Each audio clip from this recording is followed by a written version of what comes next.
जी हाँ, आप में से बहुतों के कमेंट आ रहे हैं कि दीपक सर इश्यू ऑफ शेयर्स का टॉपिक तो समझ में ही नहीं आ रहा है। तो भाई उन कमेंट्स का जवाब देने के लिए मैंने पूरी एक वीडियो सीरीज बना दी है इश्यू ऑफ शेयर्स के टॉपिक के ऊपर।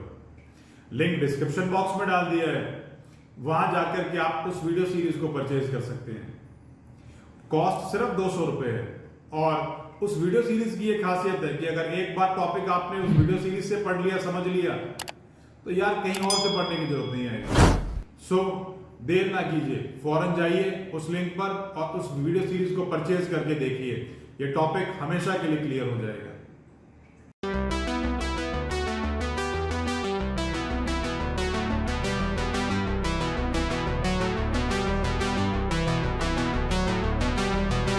देखें क्वेश्चन में क्या दे रखा है।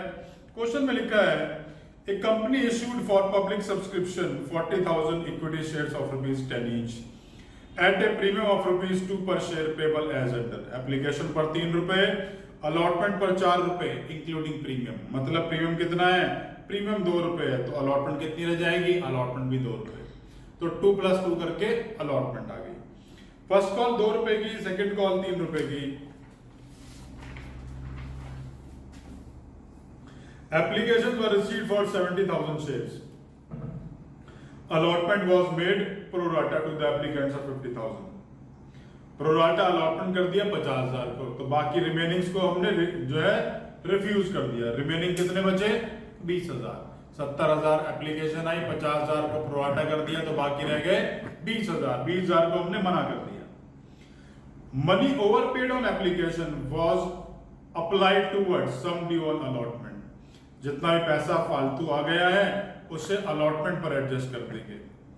A to whom 1600 shares were allotted failed to pay the allotment and call money. A जिसको 1600 शेयर्स अलॉट किए थे उसने अलॉटमेंट और कॉल का पैसा नहीं दिया। B to whom 2000 shares were allotted failed to pay the 2 calls. Share of A and B were subsequently forfeited and after the second call was made. ठीक है, सेकंड कॉल के बाद उन दोनों के शेयर्स को हमने फोरफिट कर लिया। 3,000 of the forfeited shares were reissued at ₹8 per share as fully paid. The reissued share includes all of A's share. Give the journal entries in the books of the company to record the above transactions. आइए start करते हैं question को।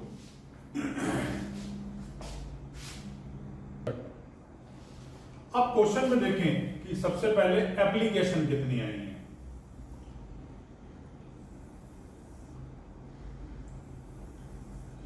Application share applied वाले column में लिखी जाती है। Application 70,000 है और शेयर इशू कितने करे हैं? जितने शेयर आपने इशू करे हैं उसको मैं शेयर अलॉटेड वाले कॉलम में लिख दूंगा। 50,000 शेयर्स को 40,000 शेयर्स अलॉट कर देते हैं। 50,000 को प्रोराटा कर दिया। 50,000 को प्रोराटा करने का मतलब 50,000 को उतने शेयर दे दिए जितने मेरे पास थे।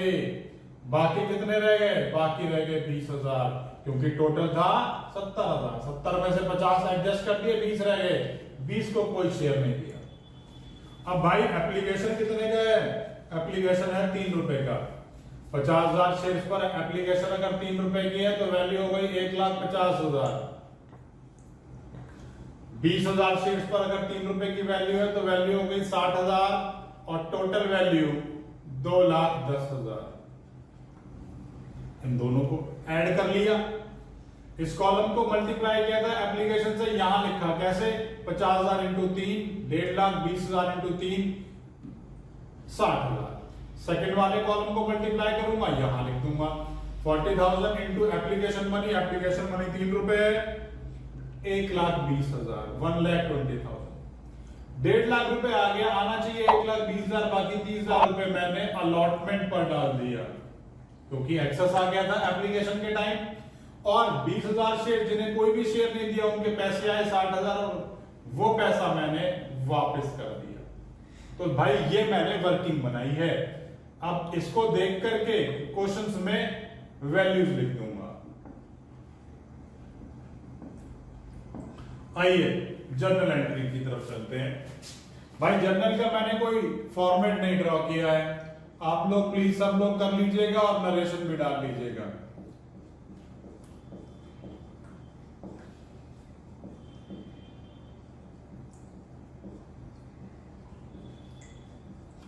Bank account debit to share application, कितना अमाउंट है? 2,10,000। भाई ये 2,10,000 आया कहां से? अब तो इतनी वीडियो देखने के बाद मालूम चली गया होगा कि पहली एंट्री में अमाउंट कहां से आता है? टोटल मनी रिसीव्ड से।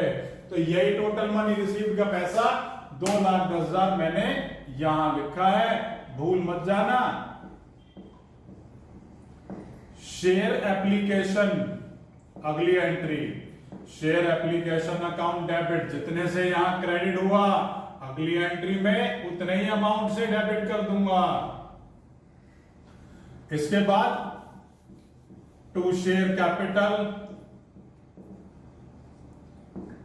To share allotment,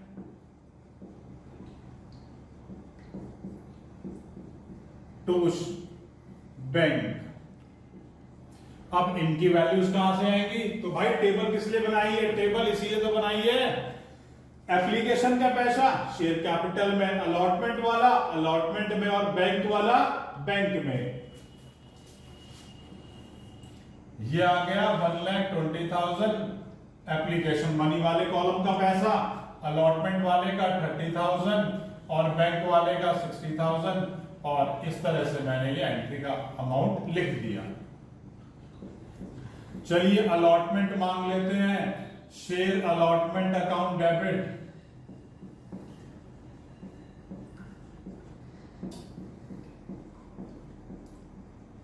to share capital, share allotment account debit to share capital. अब क्वेश्चन में भाई प्रीमियम भी दे रखा है, जरा एक बार उसे चेक कर लेते हैं, कितना प्रीमियम है? 2 रुपए। तो मतलब 4 रुपए टोटल है, 2 रुपए अलॉटमेंट और 2 रुपए security premium reserve.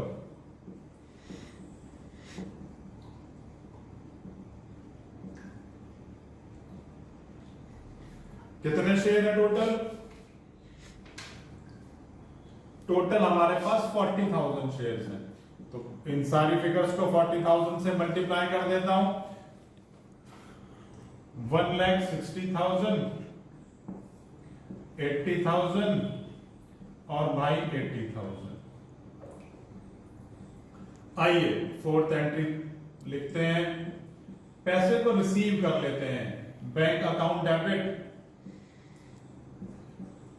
Call in arrear account debit to share allotment.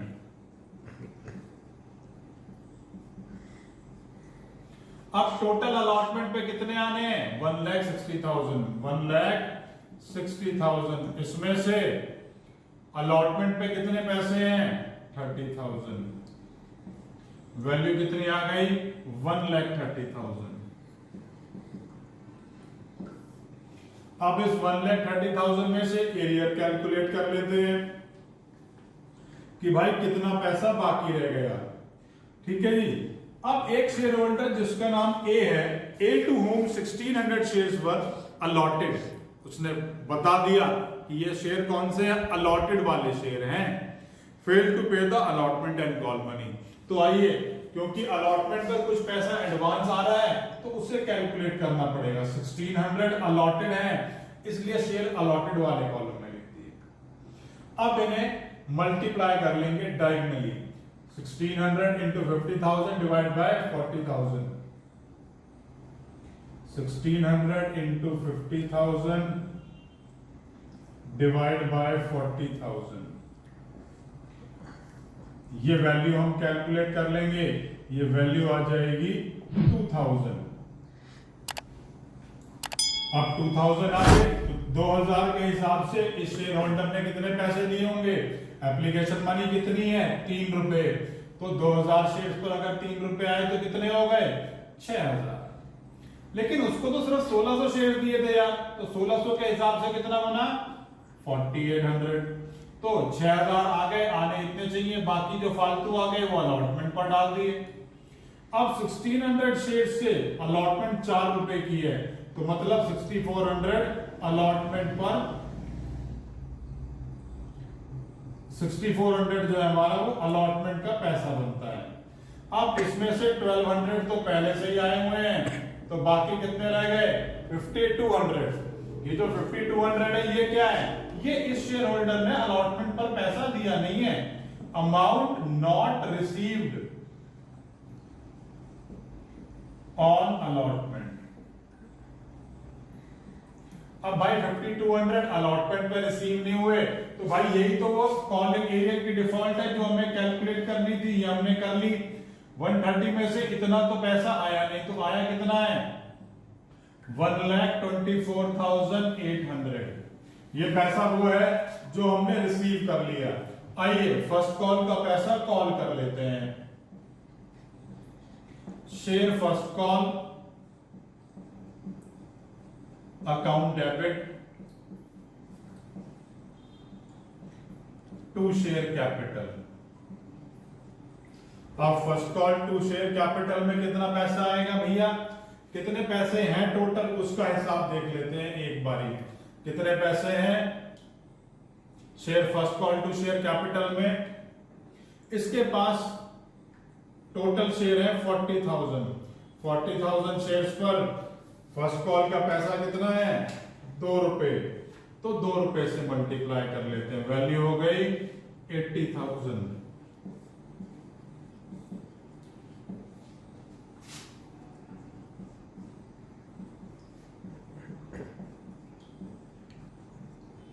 Bank account debit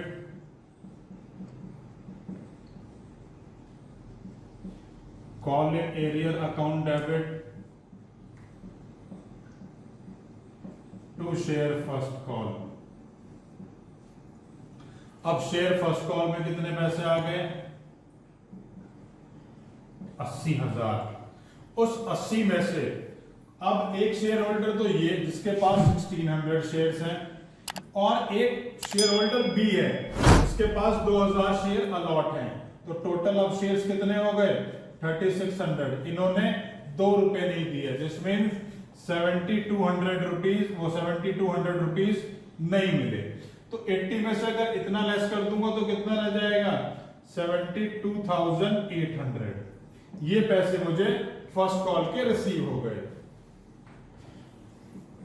आइए सेकंड कॉल कर लेते हैं। शेयर फाइनल कॉल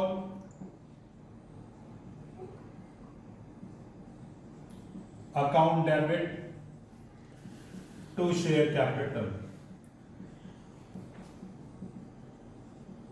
कितने शेयर्स हैं भैया 40,000 शेयर्स हैं, और 40,000 पर कितने पैसे आ गए 3 रुपए। तो 40,000 पे अगर 3 रुपए आएंगे तो वैल्यू हो गई 1,20,000। आइए अब सेकंड कॉल को रिसीव कर लेंगे।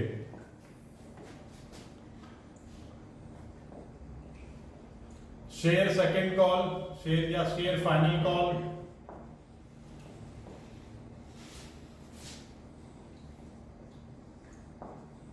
Account debit to share capital. ओहो सॉरी भाई, बैंक की एंट्री करनी है।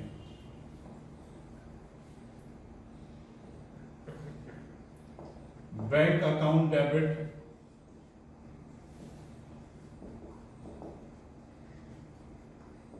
Call in arrear account debit to share final call. तो भाई शेयर फाइनल कॉल पे कितने पैसे आने 1,20,000। अब 2 शेयर होल्डर हैं, एक ए और एक बी। ए के पास 1600 शेयर हैं, बी के पास 2000 शेयर हैं। इस पर कितने पैसे की बात चल रही है 3 रुपए की।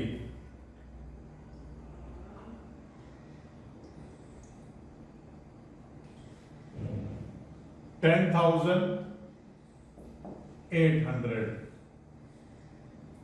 अब इसको इसमें से लेस करा तो वैल्यू रह गई 1,09,200। 1,09,200। चलिए आगे चलते हैं। शेयर फॉरफीचर की एंट्री कर लेते हैं। शेयर फॉरफीचर में क्या आ गया share capital account debit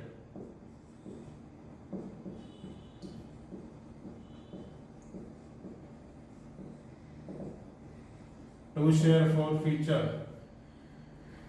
to call in arrear. ठीक है जी। अब टोटल शेयर हैं कितने जो हमारे फोरफीट होंगे? भाई दो शेयर होल्डर हैं, दोनों की शेयर होल्डर की फोरफीचर की एंट्री अलग अलग करूंगा। पहले 1600 शेयर्स, 1600 शेयर्स पर 10 के 10 रुपए मांगे हैं। अच्छा 1600 रुपए तो प्रीमियम की बात भी आएगी, तो भैया प्रीमियम का लाइन भी लिखूंगा क्योंकि उसने तो अलॉटमेंट वाला प्रीमियम भी तो नहीं दिया उसने।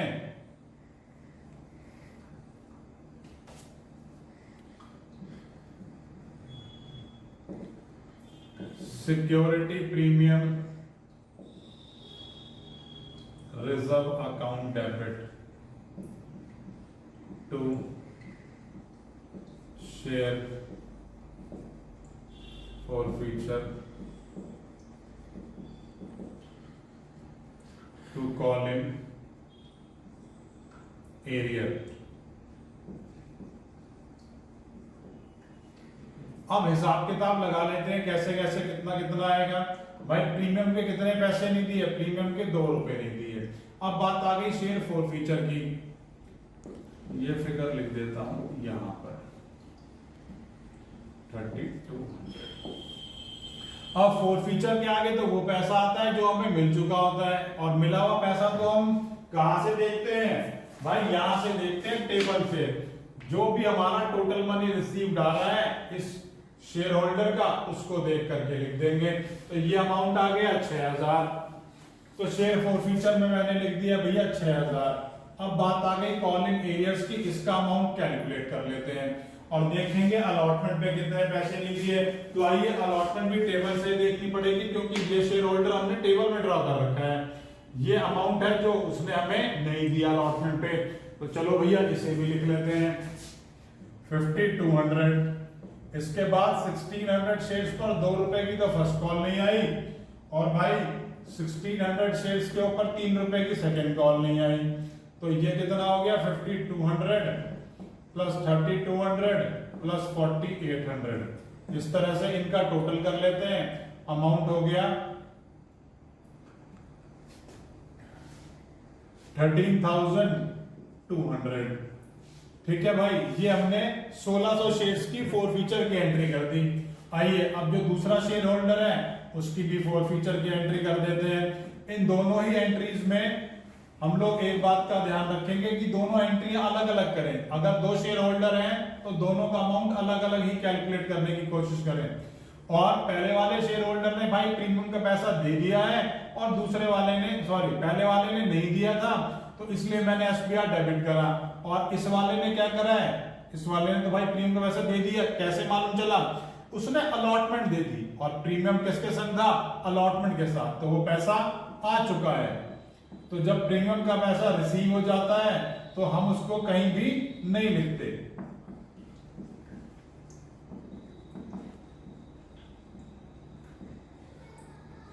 अब इसके पास कितने शेयर्स हैं? 2000 शेयर्स हैं। कितने पैसे कॉल किए हैं? 10 रुपए। तो अमाउंट हो गई 20,000। अब इसने अलॉटमेंट भी दे दी और एप्लीकेशन भी। तो 2000 शेयर्स को एप्लीकेशन कितनी है मेरी? एप्लीकेशन है 3 रुपए की, और अलॉटमेंट अगर प्रीमियम को हटा लें तो 2 रुपए। तो टोटल वैल्यू कितनी हो गई? ये वैल्यू हो गई भाई 10,000। और बचे हुए पैसे यहां डाल दिए। अगर आप इसे कैलकुलेट करना चाहते हो तो भाई इसे कैलकुलेट भी कर देता हूं। 2 रुपए की फर्स्ट कॉल है और 3 रुपए की सेकंड कॉल। इन दोनों को प्लस करके मल्टीप्लाई करेंगे तब भी यही वैल्यू आएगी। अब चलते हैं आगे। अब उसने क्या बोला? कितने शेयर रीइश्यू कर दिए? उसने बोला मैंने 3000 शेयर्स रीइश्यू कर दिए।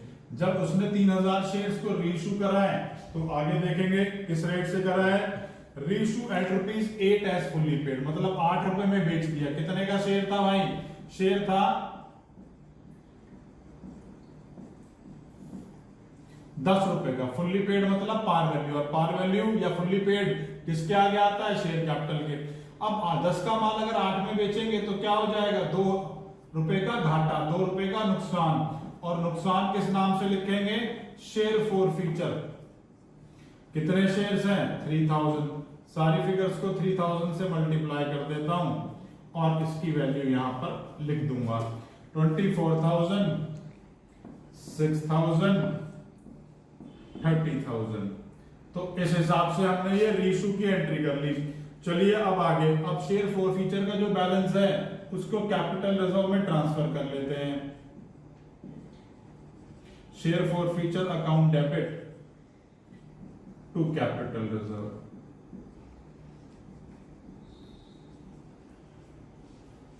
अब इसके लिए अमाउंट कैलकुलेट करना पड़ेगा। जितने भी आपने 3,000 के 3,000 शेयर इशू करे हैं उसके अंदर ए के सारे शेयर्स हैं। तो आइए देखें, इसके लिए छोटी सी एक वर्किंग और बना देते हैं।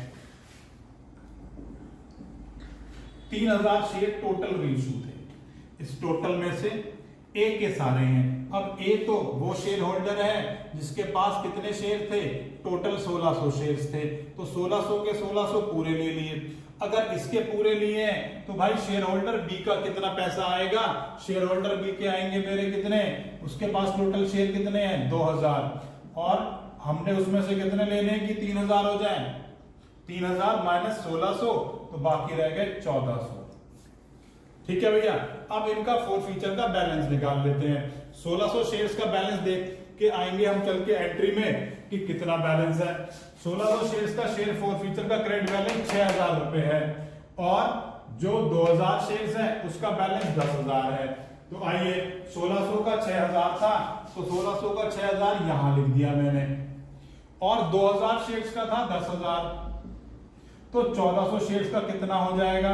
1400 शेयर्स से हमने ये वैल्यू कैसे निकालनी है, 1400 भाई शादी का होगी दूसरे गांव में, तो यहां जाके मल्टीप्लाई कर देंगे और यहां से इसको डिवाइड दे देंगे। ये वैल्यू आ गई 7000। अब हम इसका क्रेडिट बैलेंस निकाल लेते हैं वर्किंग बना के। Credit balance of share forfeiture, एक तो 6000 क्रेडिट बैलेंस है और एक ये 7000, तो 6 और 7 कितने हो गए 13,000। इसमें से डेबिट बैलेंस लेस कर देंगे। अब डेबिट बैलेंस कितना है भाई, डेबिट बैलेंस के लिए एक बार जरा रीइश्यू की एंट्री चेक कर लेते हैं। डेबिट बैलेंस कितना है, 6000 का डेबिट बैलेंस है, तो 6000 रुपए लेस कर दिए, बाकी रह गए 7000। ये क्या आ गया, ये आ गया amount transfer to capital reserve. तो चलिए इसको उस एंट्री में लिख देते हैं।